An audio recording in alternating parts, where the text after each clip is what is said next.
Ahora sí que sí, estamos por ver Historia de la Música Popular Uruguaya, capítulo 9, así todo rápido. Salió así todo de un tirón. Estamos llegando a los años 80. Estoy muy feliz. Una muy tremenda, muy tremenda, muy buena, muy buena serie que vamos ya mismo a ver. Sumamente contento. Arranca así, tranqui.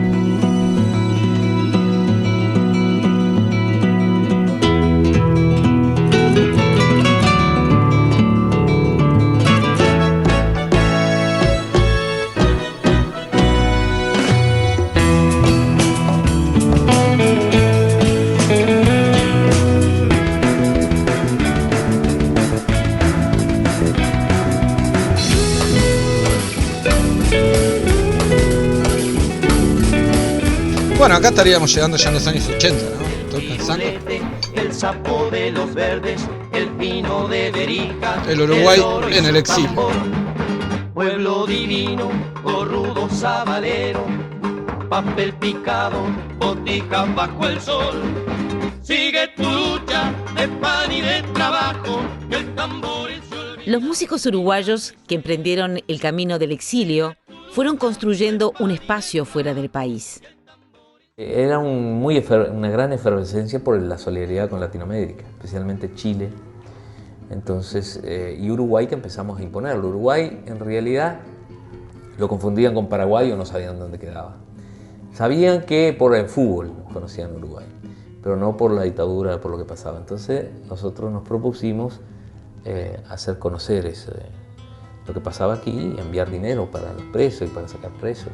Porque uno dice, yo viví en Francia, pero me pasé andando para todos lados con los comités de solidaridad, con Uruguay fundamentalmente, pero también con Argentina, pero también con Chile, con muchos países en los cuales uno intervenía apoyando actos. Entonces, en todo eso se produjeron encuentros. Léase, Heinrich Böll, el autor del Honor Perdido, Katharina Blum en Alemania, que me apoya para conseguir un pasaporte circunstancial cuando la embajada de la dictadura me lo negaba. Qué lejos está mi tierra y sin embargo qué cerca, o es que existe un territorio donde la sangre se mezcla. Al llegar a Holanda, enterarme que se está por editar un disco, busco los datos de quiénes son. Y era un alemán compositor, Konrad Böhmer, amigo de Kurion Harinian, los cuales aquí se jugaron muchísimo por sacar la cinta de La Patria Compañero, y él la quería editar allá. Me pongo en contacto con él, le pareció increíble que yo estuviera en Holanda, a mí me pareció increíble que fueran a editar un disco mío. ¡Qué locura, claro! Y entonces le manifesté que me gustaría seguir estudiando guitarra. Y ahí me entero que en el Conservatorio Real de La Haya hay un uruguayo, el jefe de cátedra de guitarra. Cantando con tu recuerdo, florece. Mirá lo que era, qué pibitud, qué hermosa foto. En 5 en España, después en México. Pero en Europa, recorrimos toda Europa porque la gente exiliada que estaba allá y organizaba espectáculos, cosas. Y ahí andábamos con el sabalero, con todos, con billetes, ¿me entendés? Haciendo cosas. Tiene todo, loco, no puede ser que tengan. Mandaba una plata para los volantes para de los eso. familiares de los presos. Ves el mundo de otra óptica, ¿no? Porque una cosa es ir a cantar o ir de paso a un lugar y otra cosa es vivir. Uno puede medir la proyección artística muy diferente, ¿no? Porque nosotros cantábamos en España, por ejemplo, donde estábamos, y íbamos después a los 6 meses y nadie se acordaba de lo que habíamos cantado. Orgulloso de estar ante ustedes para traer una muestra de cómo piensa, de cómo canta, de cómo actúa el hombre de aquella parte de América del Sur. Menos 80. Nosotros vamos a...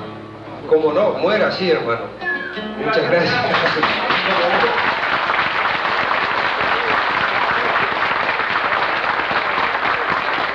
Sabemos los primeros gritos de libertad e independencia que sonaron en nuestro continente uno de esos primeros gritos fue el de Simón Bolívar. Como de tantos otros, José Martí, Morelos, San Martín, una cantidad de mayores que nos sucedieron y que nos legaron lo que es hoy América Latina, a Simón Bolívar.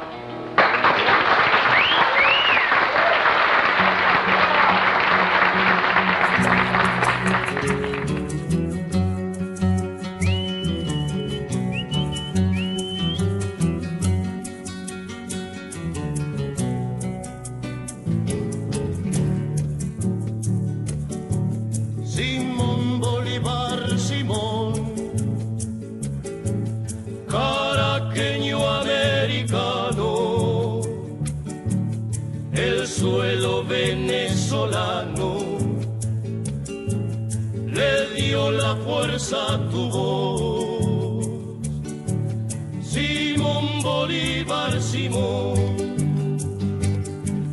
nació de tu Venezuela y por todo el tiempo vuela como candela tu voz. Soledad tengo de ti, tierras donde yo nací. Todos los diarios. Inmediatamente llegado al exilio dejé la canción directa panfletaria, ¿no? Porque yo consideraba que era muy fácil cantarlo allá. El asunto era cantarlo acá, y como no podía estar acá, empecé a mirar qué hacían los cantores aquí y traté de seguir ese rumbo. Alfredo Zitarrosa era otro de los músicos referentes que se encontraba en el exilio. Qué hermoso el maestro. En todas las entrevistas se encargaba de señalar su falta de inspiración en el exterior.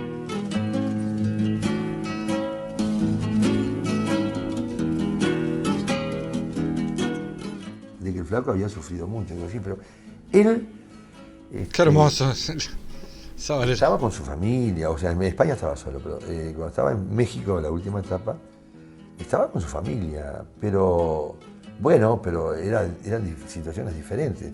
Yo estaba con un metejón hasta los huesos, entonces era todo lindísimo, y me emborrachaba, y salía, no le daba pelota a nada, yo escribía algunas canciones afuera, pero yo escribí siempre sobre el recuerdo.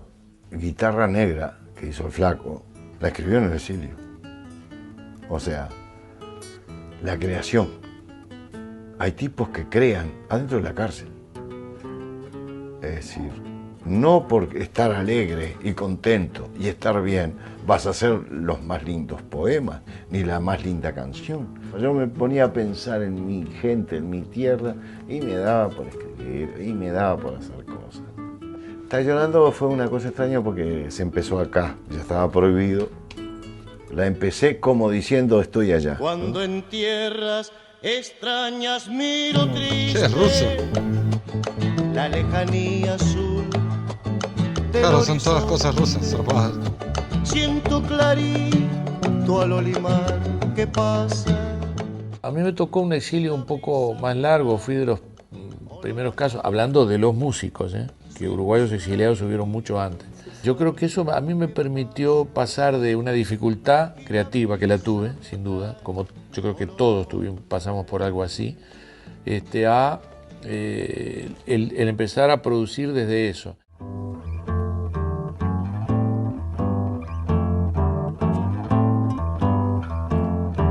Se corría el riesgo de que la opinión internacional creyera que los que estábamos aquí haciendo cosas éramos colaboracionistas. Entonces me empecé a vincular con gente que podía organizar giras en Europa, por lo menos en el circuito europeo. Au tango, le tango du Rio de la Plata, parce que le tango n'est pas seulement d'Argentine, il est également d'Uruguay. Eso es en Francia, claro. Roger Bonaldi. Leía un pequeño documento de mi redacción y después armaba un recital y después se establecía una especie de foro con preguntas y respuestas. Esa era una parte. Después era la asistencia a los grandes medios internacionales de difusión, como por ejemplo Radio Televisión Española, la Deutsche Welle, Radio Nederland. Y también está dedicada esta actuación a todos los uruguayos que me están escuchando por Radio Francia Internacional, con una oreja pegada a la onda corta y la otra oreja puesta en los ruidos que hace el país. ¿On y va?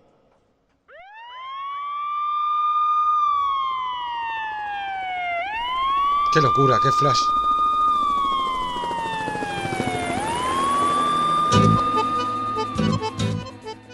Yo de alguna manera volví muy preocupado y volví de alguna manera con el alma muy enferma, porque notaba que en el exterior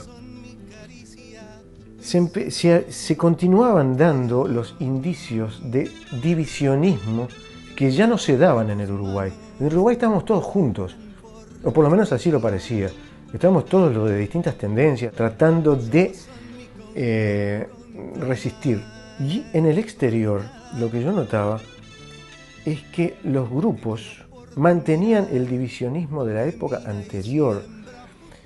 Por ejemplo, si yo cantaba en un espectáculo patrocinado por un grupo, el otro grupo no concurría o generaba en ese mismo momento un recital, un baile de otra índole. Entonces, esto a mí me producía una angustia muy grande porque yo iba a cantar para toda la comunidad. Claro. Todavía estoy aquí aunque te duela, todavía tu maldad no me borró.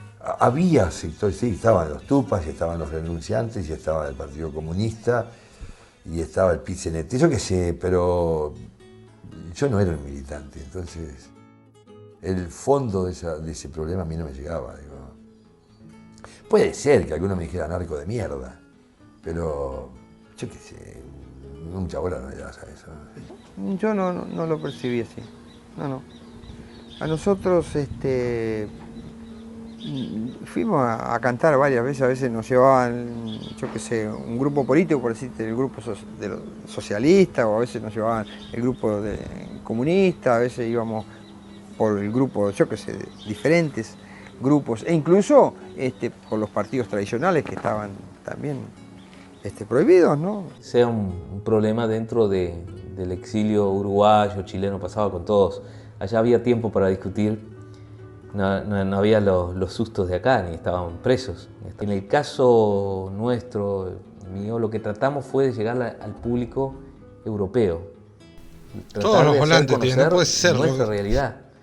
A los uruguayos se suponía que ya sabían. Entonces, mirá qué es eso es una hoja, no pueden tenerlo. Jorge, como fue desde acá, no tuvo todo las posibilidades que teníamos nosotros viviendo allá. Yo iba a cantar a los pueblitos holandeses, donde nunca habían oído hablar de Uruguay, me confundían con paraguayos. Uruguay era Chile. Incluso hubo un holandés una vez que me ofreció traer algo al Uruguay y iba para México, no tenía idea de que era el Uruguay. Nosotros tratábamos de lograr la solidaridad de los europeos y además eran los que podían realmente aportar plata y cosas. Cantábamos en las ferias, hacíamos muchas empanadas para vender en las ferias, hacíamos tortas, cosas para vender y vendíamos en las ferias. Y era plata que venía para los presos políticos. Qué locura, qué ayuda, qué mano, cómo todos. Del hondo y misterioso carnaval. El hombre es un muñeco, el hombre es un muñeco de sueños nada más. La luna olimareña nos ha visto esperar, soñando con las luces de un viejo carnaval. Algunos de estos músicos realizaron parte importante de su obra en el exilio. En el caso de Benedetti, que es una suerte de continuidad pasado el espacio y el tiempo, porque arrancamos en el 78 en México, otra vez un juego así un poco de encontrarse, de separarse un poquito. Fue muy lindo, es un tejido el trabajo. Si estamos lejos como un horizonte, si allá quedaron árboles y cielo, si cada noche siempre alguna ausencia y cada despertar un desencuentro, usted preguntará, ¿por qué cantamos? Y tanto que hemos luchado y sin embargo poco.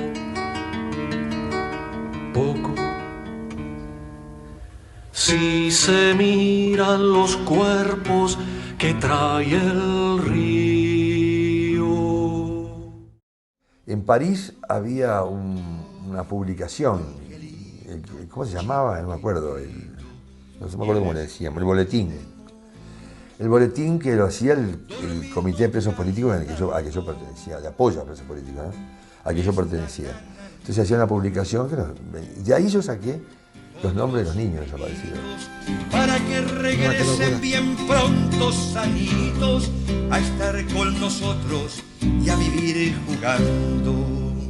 Fernando, Andrea, Mariana, Amaral.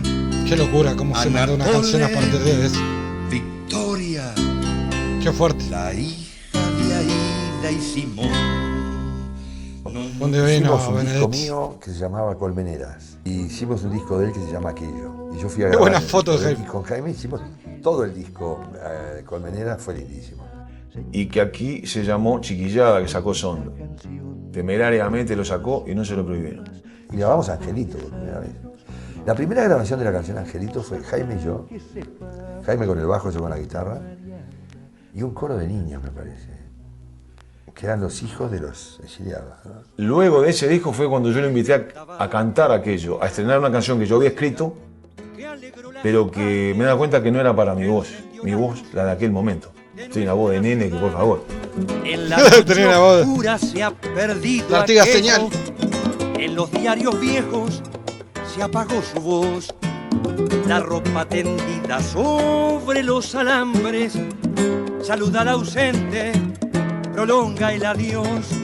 Dicen que se fue, dicen que está acá.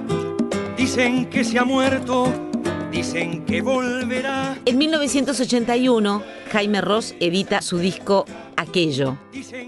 Este disco traía la canción Los Olímpicos, que inmediatamente se instaló entre las más populares, generando polémica con algunos de los uruguayos dibujo exiliados. original del pintor, una locura. Tienen esos dibujos, esas cosas. Los diarios esto, ¿no? Es un flash. Los exiliados políticos. La voz de Jaime que no la entendieron. Una pibitud. Esta canción fue escrita para los exiliados económicos. Está muy claro. Por eso lo de volver no tiene sentido tampoco vivir allí. Y en las pruebas me remito. Yo toco hoy los Olímpicos y sigue tan vigente como el momento que la escribí. Y en aquel momento, cuando dijeron que era un patinaje ideológico mío, yo le dije, pero perdón, lo que pasa es que yo estoy viendo algo que ustedes no están viendo. Pues yo escribí esa canción en el año 79 y el exilio económico tenía menos de 10 años. 10 años tendría. Y me acuerdo en polémicas en Holanda diciendo, yo me recuerdo diciendo, la dictadura se va a ir. La dictadura es una gripe muy fuerte. Ahora, el exilio económico es una enfermedad crónica.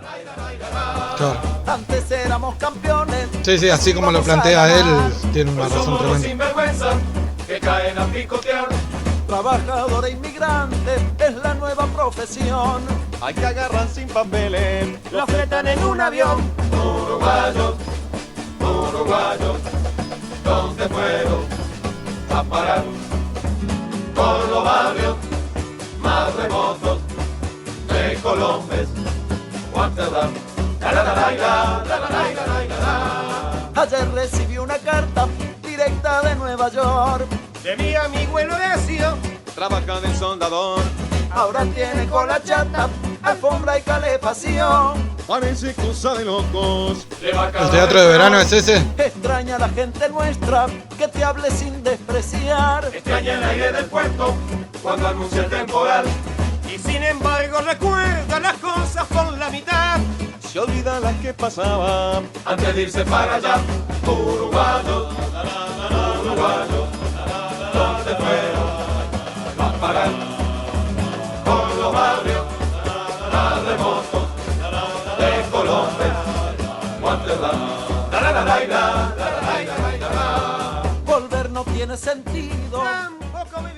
El éxito de la canción fue porque a la gente le gustó la música para empezar, si no, no tiene éxito.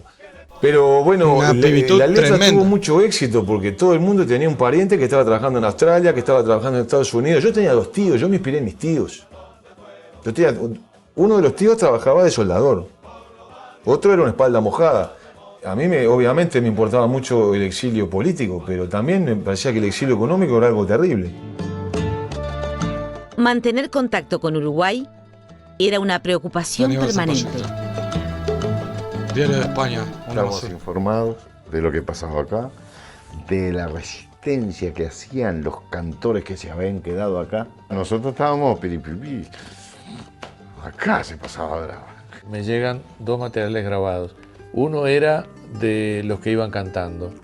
Entonces cuando yo oí eso, dije, esto sigue.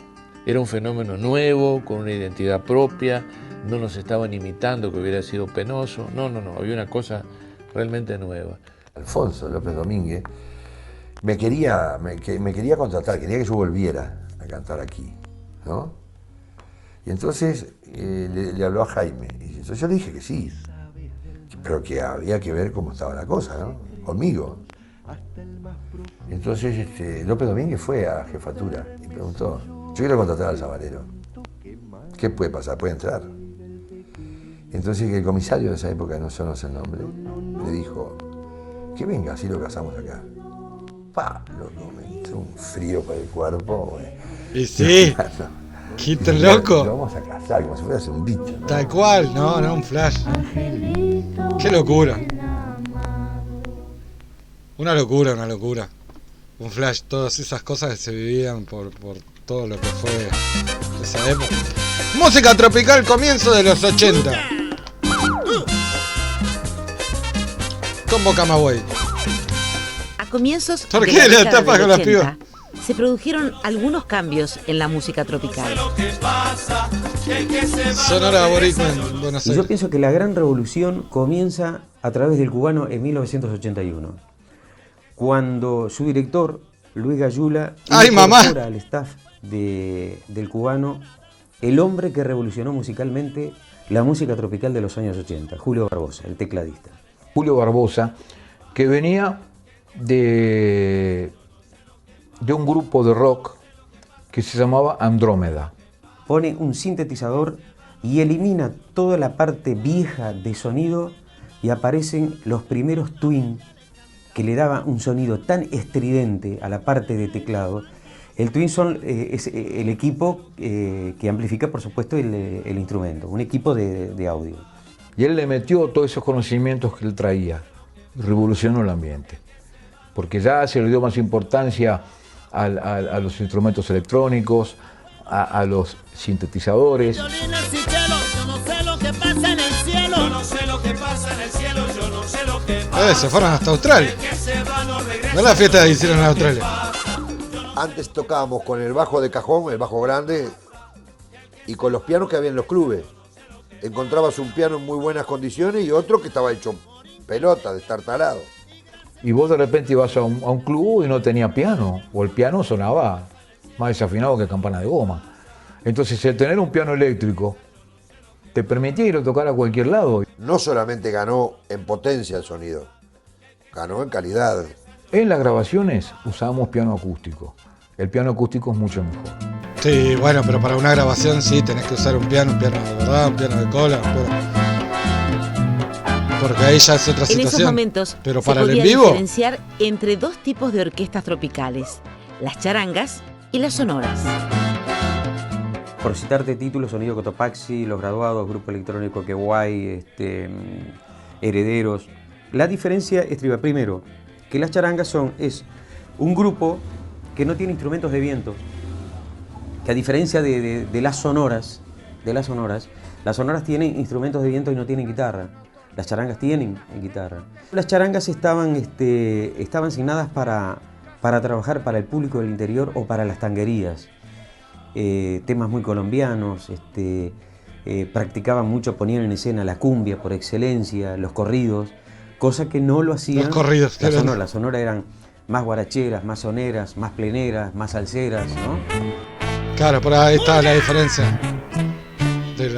Nunca supe la diferencia esa.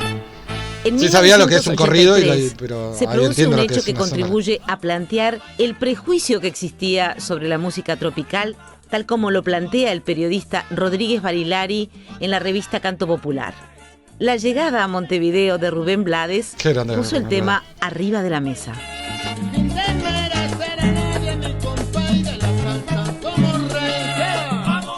La música tropical tiene un antes y un después. Antes y después de Rubén Blades. Fue la primera vez su disco Siembra, cuando sacó temas con determinado contenido, que ya la gente no los quería para bailar, los escuchaba.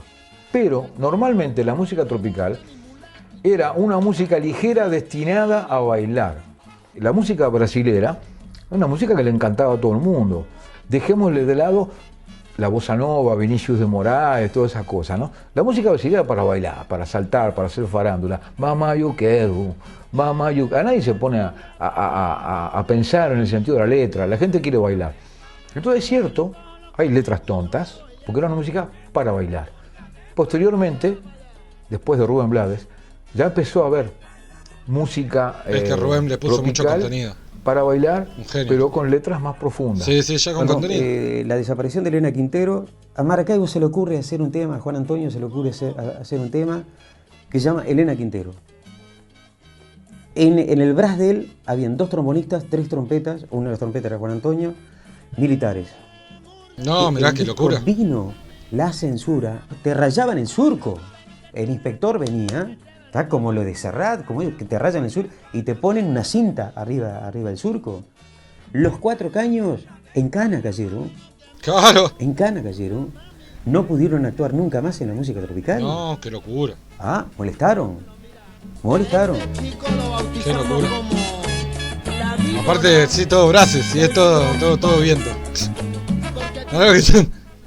Y la movida tropical siempre fue una cosa que no solo a nivel de música, sino en general, en los formados dentro del sistema académico y el eurocentrismo y demás, fue una cosa que nunca pudimos hasta hoy abarcar bien y poner en su justo término, ¿no? Quizás por aquello que conversábamos hoy de poner de acuerdo la cultura cadera para arriba con la cultura cadera para abajo. Una persona que escucha cumbia generalmente no concibe la música sino es para bailar, no concibe ir a sentarse, a poner el puño en el mentón y a escuchar la letra y a disfrutar con algo climático, atmosférico o de un texto poético, ¿no? Y para los otros, entre las vergüenzas corporales, la música no se puede percibir si no tiene un gran texto atrás, porque la canción es eso, ¿no? Entonces cada uno tiene su grado de dificultad de percibir el todo. Después de que todo lo que es para la diversión y el baile sea considerado frívolo, es otra cosa, ¿no? Y que el intelectual hace aquello que hace la gente del pueblo, todo entre comillas, hace lo mismo, pero cuando se emborracha, que es lo que, como decía alguno, ¿no? También es otra cosa. Qué grande, es tremenda explicación, una explicación gigante sobre esas cuestiones que se le ponen a la música tropical y a todo. Increíble. Esperen que se me está yendo. A llenar el palacio, elecciones internas.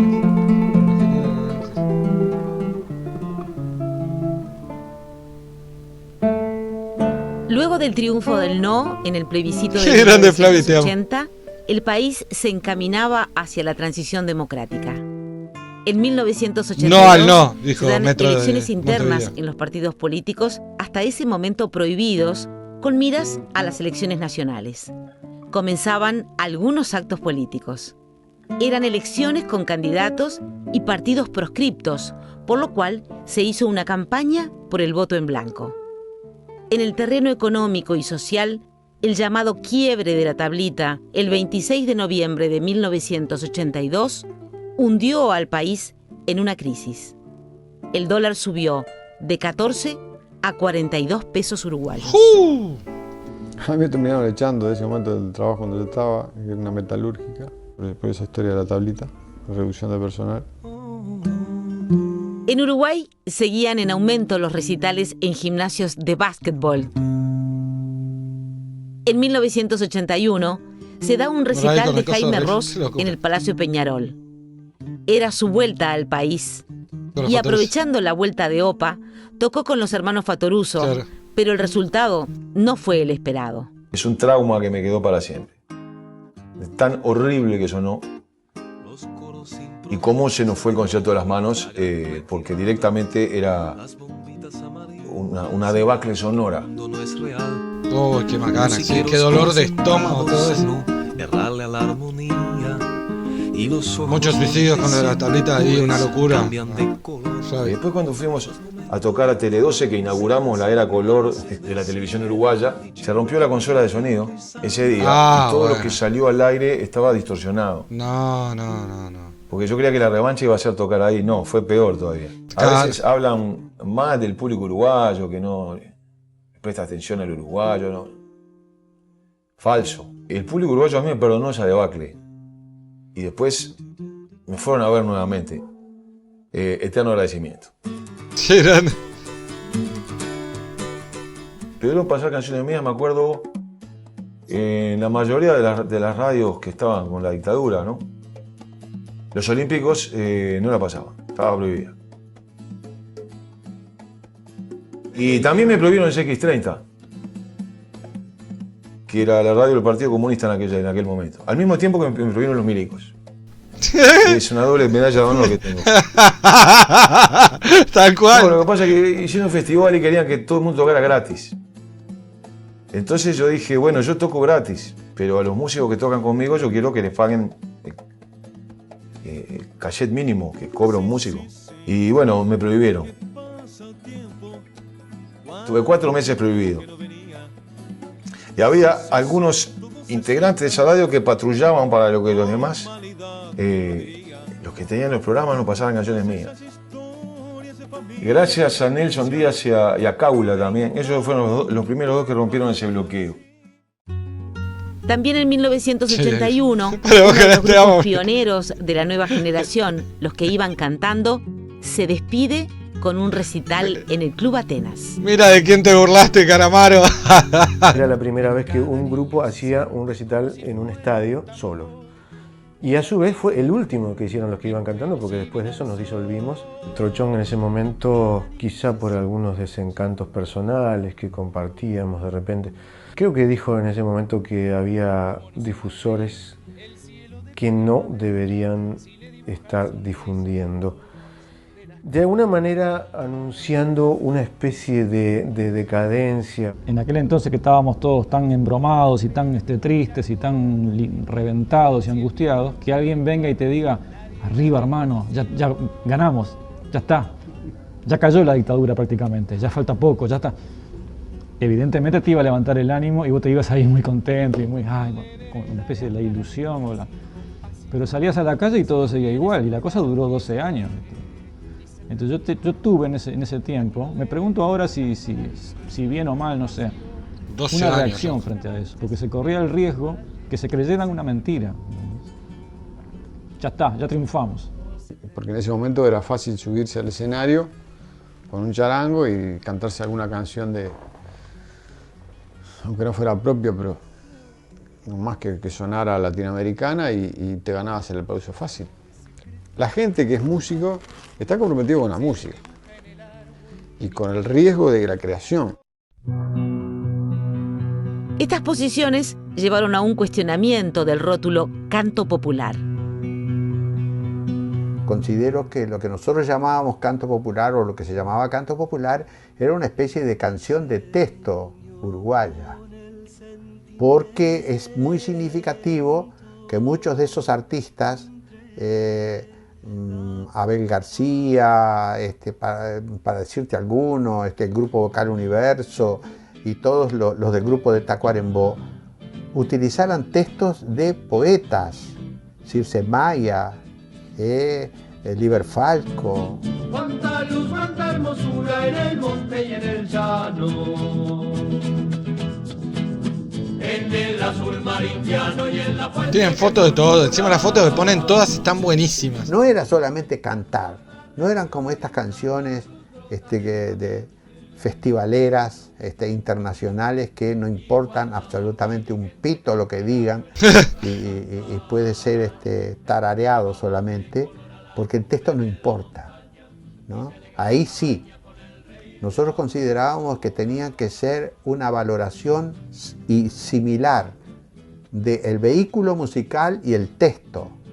Oh dulce renacimiento de la luz y de la vida. A mí siempre me molestó lo de canto popular. Nunca me sentí integrante a ese rótulo y traté también un poco de combatirlo, ¿no?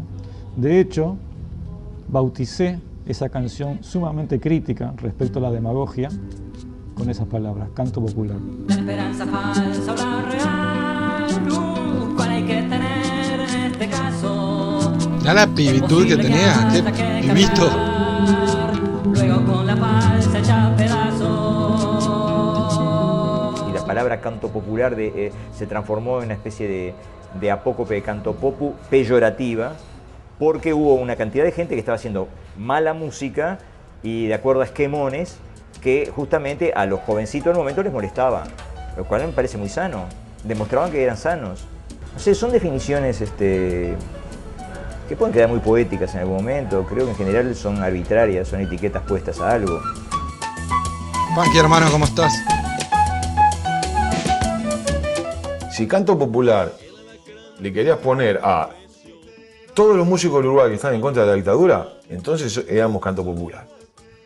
Ahora, si canto popular se le quería poner a un estilo, bueno, cuando a mí me preguntaban, ¿pertenecés al canto popular? Yo decía, bueno, decime qué es el canto popular, claro, y te digo si pertenezco o no pertenezco. Y nunca nadie sabía decir qué era el canto popular. Entonces yo una vez dije, lo único que sé es que yo soy de la barra de Negro Nada. Tiene a decir eso. Pero yo no estaba en contra de todos esos músicos. No, yo estaba en contra del rótulo. Y estas personas que recién te nombraba, que propiciaban, por ejemplo, que se llamara canto popular todo el movimiento, etc., también pensaban que había que rebajar el nivel de la propuesta para que llegara a todos. Y toda una cosa así muy paternalista que siempre tuvieron ciertos partidos políticos de izquierda de acá, ante los cuales también yo me rebelaba, ¿no? Se daba que algunas formas más difundidas de desarrollo de la música popular en esos años, bueno, por alguna gente eran tomadas como un modelo único, y lo que no se parecía mucho a eso, entonces alguna gente no lo sentía como parte de todo. Muchachos, ya nos vamos, ¿quién vendrá en lugar nuestro? ¿Quiénes oirán la historia de cómo nos echaron? ¿Quién templará el acero? De ahora en adelante bailemos, compañeros, la polka del espiante. Me daba bastante rabia que siendo de repente uno de los únicos que trataba esa temática de la vida cotidiana del trabajador, del obrero, fuera tan resistido por la gente que en teoría, digamos, enarbolaba la bandera de la clase obrera como vanguardia de los cambios sociales y de la transformación de la sociedad, ¿no?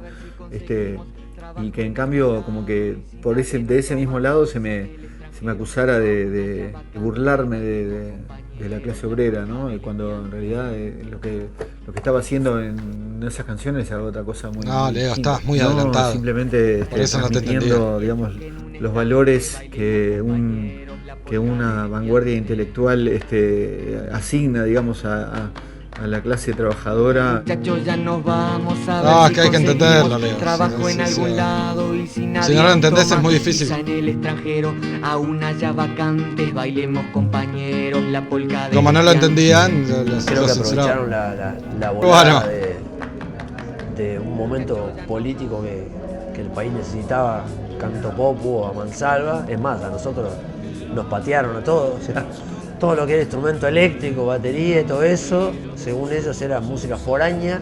Era un momento que obviamente se necesitaba eso.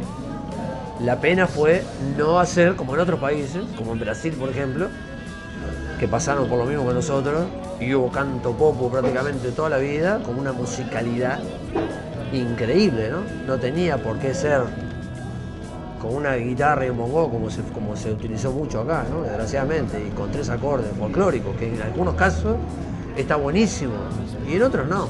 No quiere decir que porque se hayan, a mi modo de ver, equivocado en cierta postura o en cierta cosa, no quiero calificarlos, porque junto a ese 10% de equivocación había otro 90% de aciertos, y fueron personas muy útiles, lo siguen siendo, son queridos amigos, colegas, algunos mayores que yo, otros no. No voy a dar nombres, pero sí me interesa denunciar eso, ¿no? Que se cayó en cierto facilismo. Es el problema de la política, cuando la política quiere manejar las cosas. Todas esas personas eran primero políticos y después artistas. Yo soy un músico Qué grande. Que tiene, por supuesto, simpatías, opiniones, y las expreso donde debo expresarlas. En esos años, uno de los referentes de la música popular uruguaya decide abandonar la música. La mayoría de las veces se hacían No, Dino, ¿por qué hiciste eso? con los músicos.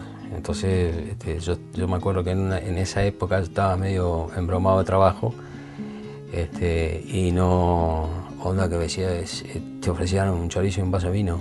Qué locura. Yo tengo familia, tengo que comprar leche para la chiquilina, no, ¿qué es esto? Y me decía, ¿todavía querés cobrar? Entonces dije, no, escúchame, de cagar. No es así. Tal cual. No es así. Pintaba un asado, pero si te llevas la guitarra. Pero entonces, por te llevas la guitarra, vos que sos especialista en tal cosa, te llevas el coso y demostrás que es lo que hacés.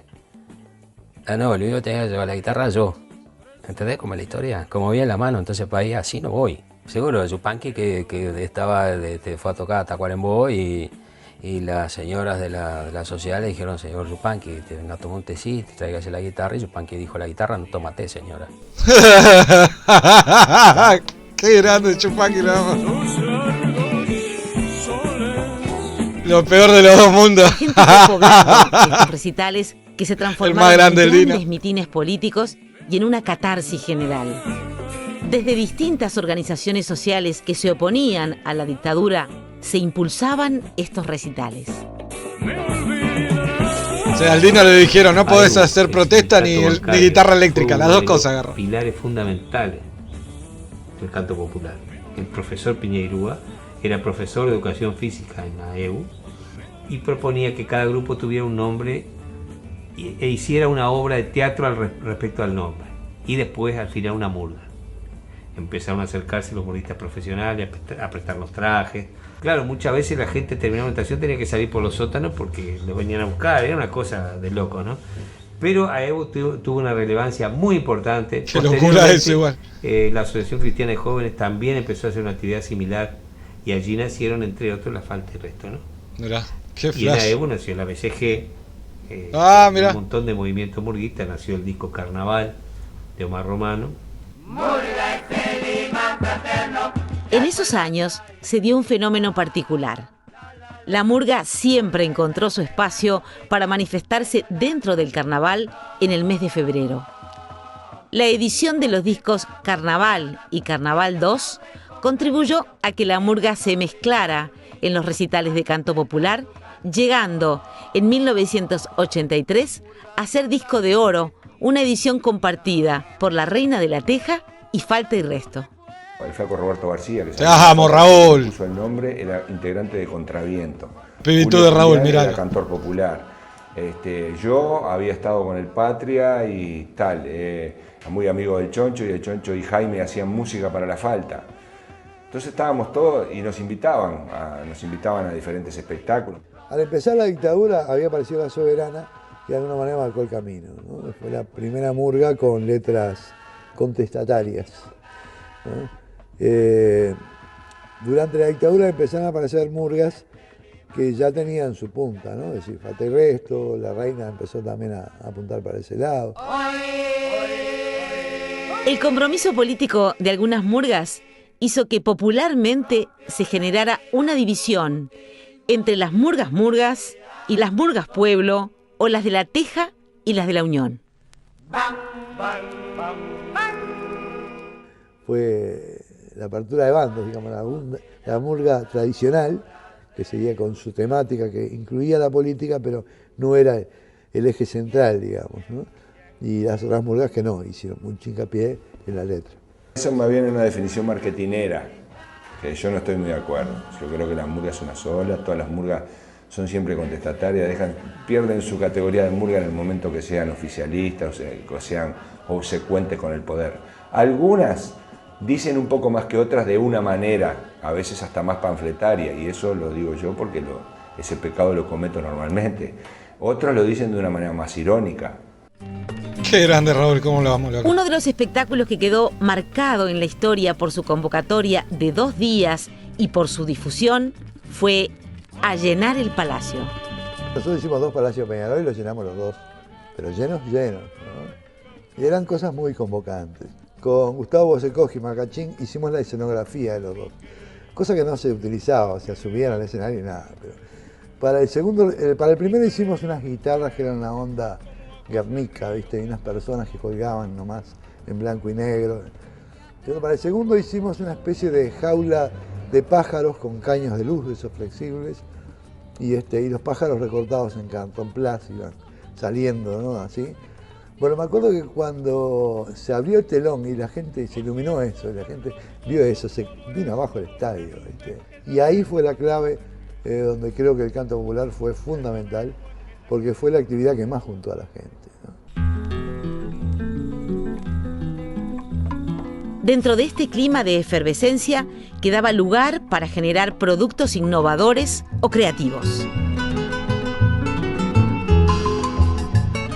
Hay una canción que se llama El Chacalambo de la Cocina. El Chacalambo de la Cocina, que es una mezcla de malambo con chacarera. Chacalambo. En realidad, está incitando a la gente. ¡Lo amo, el chacalambo! El peteo de olla, ¿no? Las caceroleadas. Estamos llamando a cacerolear. En un momento determinado del interludio musical, donde hay una parte de percusión, que hace Yamandú Pérez, brillante, el negro agarra una soya y lo que hay sonando son ollas. El tipo está caceroleando. En medio de la canción. Porque eran las caceroleadas, se fijaban en hora, le daban una caceroleada porque iba a haber una cadena del gobierno y entonces a esa hora nadie la escuchaba, empezaba clan, clan, clan, clan. Esquina, boliche y feria, hay gente que espera cantar con vos. Y el malambo viene del viento como un rumor. Claro, esta chacarera, mirá el malambo, me muero, me amo, lo amo. No sabía que existía. Bueno, la canción surgió por la necesidad mía, la inquietud de hacer una canción que se refiriera a las dictaduras que habían en ese momento. Yo la disfracé de como parodia de las traducciones de las seriales norteamericanas, todas esas palabras que nos producen en comicidad, ¿no? Traté de armar una historia así, y bueno, pero en realidad estaba hablando de dictadores y de tiranos que a la postre caían. O sea que en realidad la letra era bastante jugada, pero pasó, nunca fue prohibida, por ejemplo. Antes eras el dueño del pueblo, yo.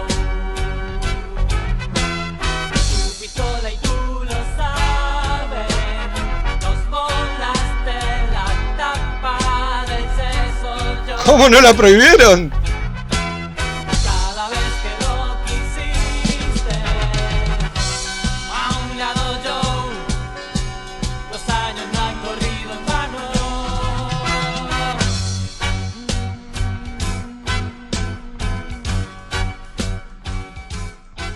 En el capítulo siguiente... ¡No!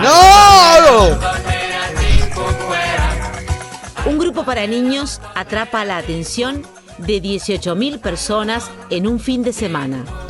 Canciones para no dormir la siesta. ¡Qué grande! En 1978 surge Joven Tango, intentando rescatar el espíritu del club de la Guardia Nueva. La canción tanguística fue una expresión de esos años. Mientras Argentina entraba en guerra por las Malvinas y en Uruguay el dólar triplicaba su valor, Rada se instala en Buenos Aires y una nueva movida de rock comienza a gestarse en Montevideo. Eduardo Mateo lleva adelante su nueva propuesta, La Máquina del Tiempo. No. Me da una bronca que termine. Porque me gusta tanto este documental. Aparte siempre me pasa lo mismo. Porque por ahí digo, bueno, listo, vamos medio documental por la publicidad de donde van puestos. Pero siempre que llegue a este punto estoy reenganchado. Nah, es excelente. Estoy muy contento. Me hace muy feliz este documental. Sí, todos los capítulos están tremendos igual, ¿eh? Yo disfruto todos y cada uno un montón. No puedo creer cómo no haya... quizás no lo descubrí, loco, si hay así un documental así de música argentina, no sé. Nunca lo vi. Lo que pasa es increíble. Nunca vi un documental así. Tan detallado, tan bien armado. Además que le da las voces a todos. Le da las voces a todos para hablar. Ah, re contento, tremendo, una locura.